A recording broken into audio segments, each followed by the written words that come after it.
the ACT Chess Association's online chess events. My name is Sean Press. I organise these events on behalf of the ACT Chess Association and then present a summary of the action normally the next day. So last night we had a rapid tournament, 6 rounds with a time limit of 10 minutes plus 2 seconds per move. It was well attended, 25 players turned up, some on time, some slightly late, and it was won by candidate master Wei Li from Macau, who's been in Australia for the last few years. And he scored a perfect 6 out of 6. I was almost going to choose one of his games, a fairly atypical game where he won pretty quickly. But instead, while going through the list of games, I found another interesting game played by Miles Patterson against Max Albert. So I'm going to focus on this one instead. And there's a couple of interesting things, but generally the lesson here is about space and about if you have good squares for your pieces, good tactics will follow. So let me just go to the game, if I can find my right window. Here we go. Okay. And it started off with knight f3 as the first move. Now, there's a couple of choices here.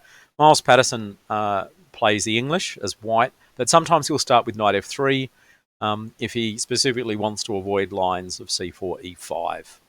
So he's happy to play knight f3, knight f6, and then play c4. And in this case, the game progressed like a symmetrical English for a while. So both sides are, in a sense, copying each other, but not copying because one side doesn't know what to do, but because the moves that are good for white turn out also to be good for black. And then after d4, this is the first decision point in the game. Black played d6 just to sort of keep the center, but we can give the pawn capture this way, and the argument kind of being that the c pawn is less of a central pawn than the d pawn, so in a sense you're swapping off the wing pawn for a center pawn, which is Bent Larsen always thought was good for white. Good for whoever swaps off the wing pawn. And after knight c6, this position's well known to theory. Black played d6 instead and a few more moves. And then again, d5 was played here. And this is where black probably chose the slightly wrong plan by retreating the knight back to b8. Now the knight is going to head to d7, but the knight possibly could have gone there first up in this position here. And in fact, the better move, instead of retreating the knight, is to be more aggressive and more dynamic with knight a5. I mean, the immediate threat is to capture the pawn on c4, although this is not in some sort of cheapo threat that you're hoping your opponent doesn't pay attention to. It's a threat which forces your opponent to play certain moves that you don't mind. So, for example, queen d3 is probably the best move here in this position. Knight d2 is one other suggestion, but then it leaves you with the problem of what are you going to do about the bishop sitting currently on c1. It's blocked in at the moment. And b3, which is another kind of natural-looking move in that it protects the pawn, is a bit of a blunder because after knight e4, you have the problem of this pin and two pieces attacking this knight here. And after knight takes e4, trying to sacrifice the exchange for play against the opponent's king. This idea sometimes turns up in the Grunfeld defense, I've seen, but normally the bishop on c1 has already moved to e3, allowing the queen to take on a1. Not in this case, because after bishop to h6, sensibly you retreat the bishop.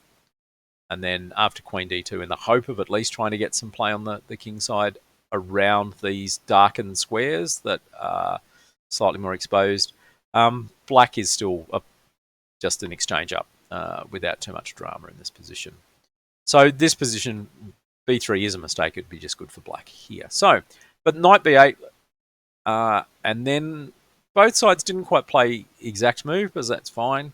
Although one piece of advice I do give to people that I coach in real life is if you play an opening and you get to a move that you're not familiar with after the game, that's where you should start looking up. So rook b1 was played instead of rook e1. Rook e1 is better, and there's one reason why rook b1 isn't a great... The idea is that white is going to play on the queen side with moves like this, but the drawback with this move is just a very simple tactical one. After rook b1, bishop f5 could be played here, attacking the rook, and there's no sensible way of protecting the rook. So the rook has to go back here, and after knight a6, essentially, you've given black two free moves. Or after rook a1, if black is feeling very unambitious, of course, they can just play bishop back to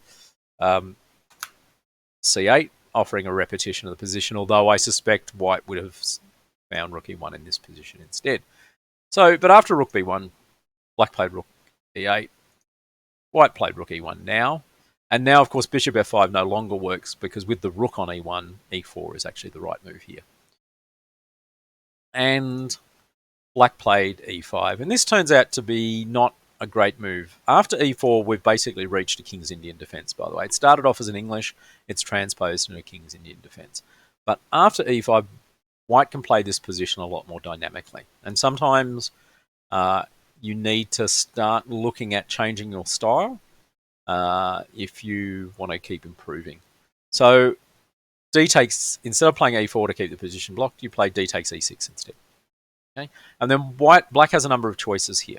Let's start with bishop takes e6. That looks okay. It's attacking the c pawn. Okay, but knight g5 is the correct response here. So knight g5, and suddenly the bishop on g2 springs to life. It is hitting the pawn on b7, and you're simply threatening to capture on b7 and then capture the rook on a8. So after knight c6, then you just get knight takes e6, rook takes e6, and bishop g5. And white has a lot more chances in this position. There's a couple of things going here. One, the pawn on d6 is a worry for black. Knight going to d5 or knight going to b5 here and here are both possibilities.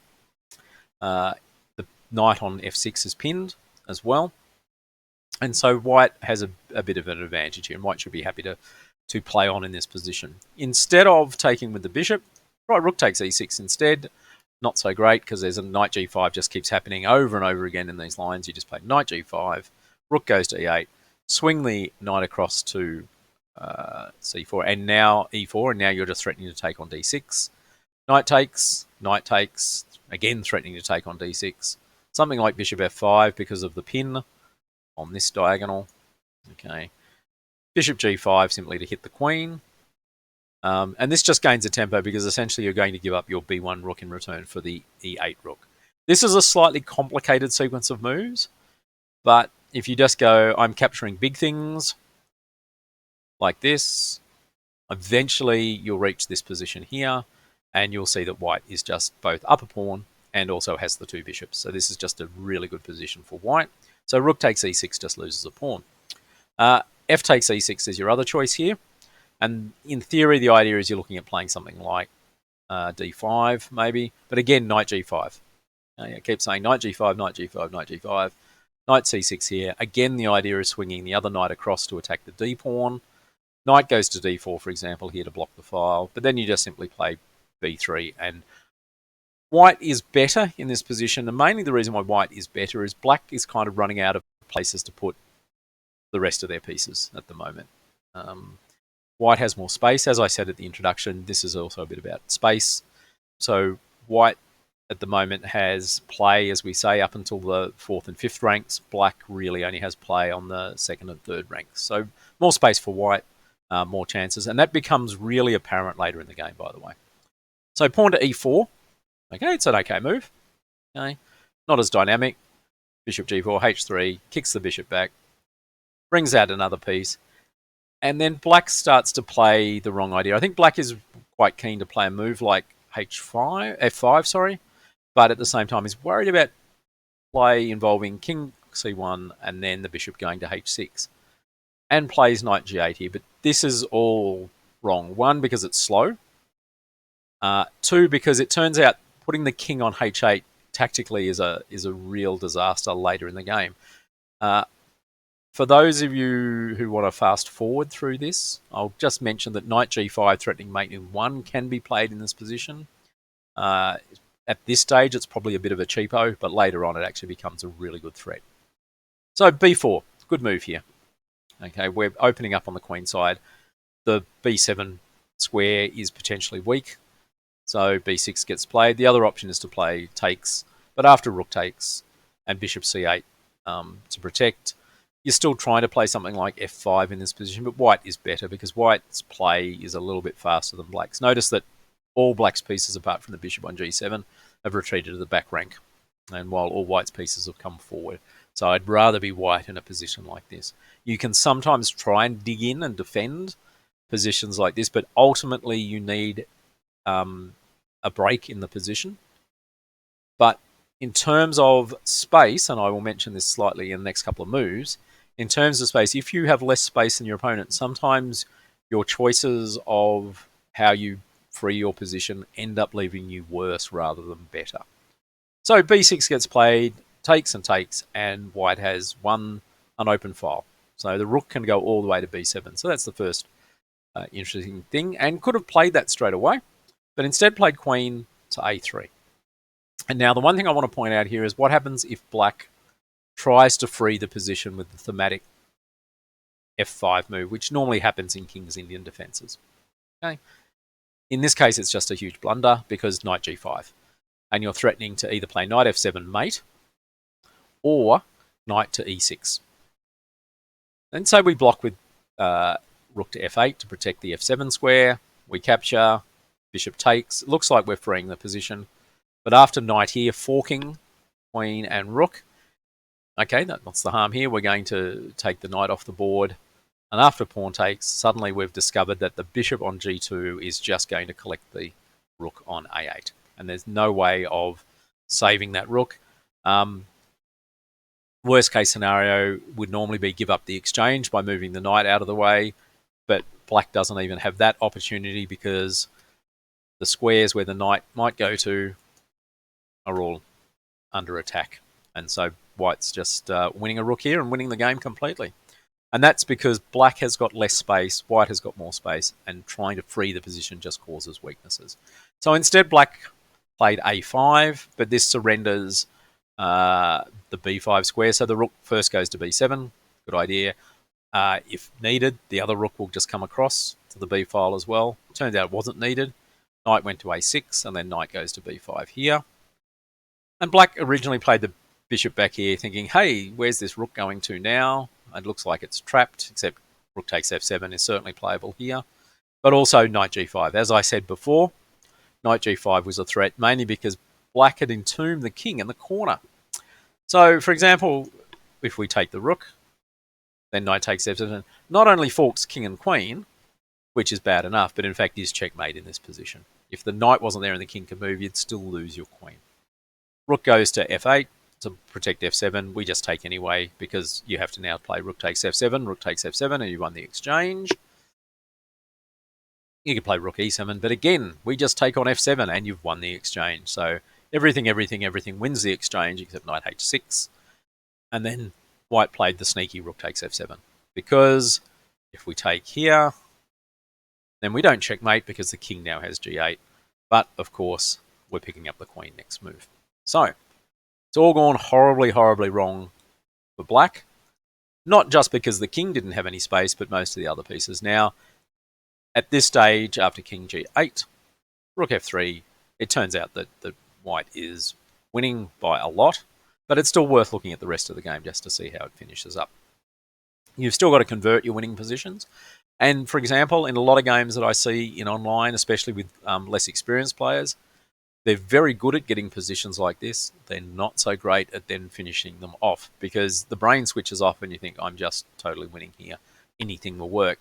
More experienced players like Miles will know that you've still got to work hard to finish this game off. So let's have a look at the next few moves. The knight goes to b4. Sure, there's a threat now of playing the rook to the knight to c2, forking. So Miles played rook d1 to block it. You can also play queen c3 here because if you try and play the knight takes a2, pawn grab. Queen d2 is very strong for a couple of reasons, including there are threats against the knight on a2, plus the bishop and the queen are looking at h6 and the knight on h6 and possibly winning material through tactics there. Rook went to d1. Okay, bishop f6 to try and drive the knight away. And again, h4 was played, didn't really affect the win. Knight e6 again is the right idea here because the bishop on e3 is now attacking the undefended knight on h6 and the queen is under attack at the same time. And if you play here and here, you now still have the threat on h6, but also now the d-file is open for the rook to come charging down the board to take on e6, d6, which happened in the game, funnily enough, in a different way, because if you take on e6, you've just lost a piece over on this side of the board. So, h4, knight to g4, bishop to c1. One of the things about space is you tend to avoid exchanges. If you've got more space, exchanges help your opponent more than they help you in most instances, unless you're eliminating important defensive pieces, I might say. Knight hop back to h6. And there are a couple of moves in this position that can be tried. Just a word of warning, not that I'm saying it's a bad move, but again, if you're a less experienced player, haven't played a lot, a move like rook here is very tempting, not because it's good or bad in terms of helping your position, but because it just looks cute to be able to play these sequence of moves like this. But the risk here is you might turn what is essentially a really good and winning position into a less winning position because you just want to essentially show off your tactics, right? Tactics lead to good positions, and good positions give you good tactics, but you shouldn't confuse the two. You should be aiming for good positions first and then good tactics, and not the other way around. So, queen went to b2. Bishop goes to g4 to hit the rook, and then knight e6 gets played again in the same way. I'm attacking the queen, my bishop's attacking the knight, and so black took here, and after d takes e6, again, we've got this issue that the knight on h6 needs protection. So the king came up to g7, but we got rook on d6 now.